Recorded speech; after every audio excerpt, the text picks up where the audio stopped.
Minneapolis, Sean Payton in his post-game news conference hopped onto the dais and began to relive the nightmare ending his New Orleans Saints had just endured, only to be zapped by a television monitor to his left that kept showing the Case Keenum to Stefon Diggs game-ending dagger over and over and over.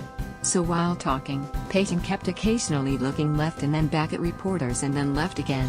It was a rubbernecking moment that fit when a season was ripped and your entire franchise's emotions were cracked and smattered across the floor. "This will take a little time to get over," Payton, the Saints head coach, said. At least he could speak.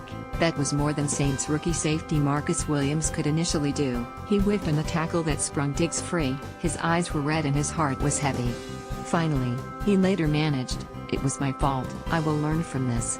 The Vikings took a practical approach to it all. Their 29-24 victory, ignited by Keenum to Diggs for 61 yards in a staggering pass play that began with 10 seconds left and finished with the clock at 0, vaulted them into the NFC Championship game on next Sunday at Philadelphia. On this Sunday in US Bank Stadium, the Vikings, 14-3, appreciated and understood the moment. Often that is easier to do from a perspective of joy rather than pain. "I really feel for their safety, Williams, but that's how it is in the NFL and especially in the playoffs," Vikings running back Jerick McKinnon said. "The way this game twisted back and forth, we could have found a way to lose it. I'll take this outcome any day."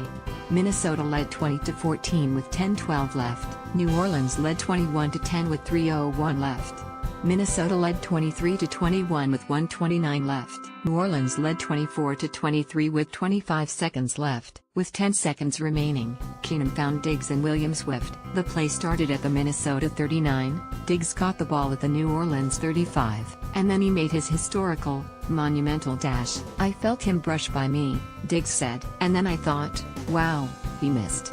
So instead of running out of bounds and giving the Vikings a chance to attempt a game-winning field goal, Diggs decided he'd just win it in a Minneapolis miracle that instantly becomes a part of NFL playoff lore. His offensive coordinator, Pat Shurmur, raced to the end zone to find Diggs and to embrace him. "We were flooding that area with routes and the goal was to get the ball to one of the receivers there, get out of bounds and try to win it with a field goal," Shurmur said. "But Stefon found a way to make a play that no one expected. I had to find him in the end zone to tell him how much I appreciate him as a competitor. This is the way he practices. It's the way he plays, with something burning inside. And that is a spirit of competitiveness that I respect."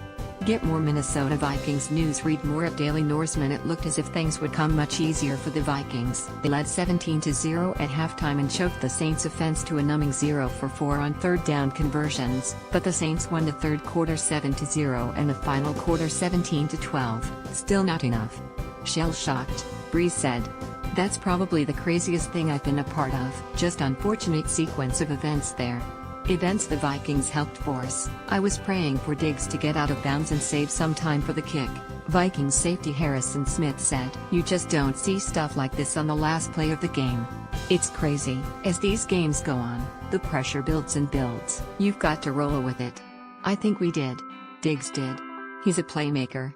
Keenum is, too." Matched against the prolific Breeze, Keenum was expected to be overmatched and possibly a weak link in comparison. As stout as the Vikings' defense and special teams entered, clearly, Keenum had a role to play. No team is winning a divisional round playoff game and reaching the NFC Championship game without its quarterback making a game-winning impact. Keenum answered the Breeze challenge. Both threw the ball 40 times. Both completed 25 passes. Keenum threw for more yards, 318-294. Breeze won the touchdown pass battle 3-1, but Keenum threw one fewer interception than Breeze too, and it was Keenum who found Diggs in the final seconds. It was Keenum who had the ball last in his hands and knew exactly what to do with it. He said he just threw it, but actually he did much more than that.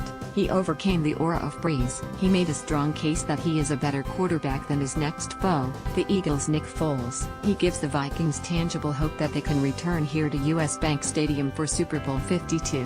"Everyone here is banking on that. Being a kid growing up, that's what you do in the backyard," Keenum said. "That's what you dream about. In this league, there is often a fine line between a nightmare of despair and a dream of magical moments." The top stories from the NFL's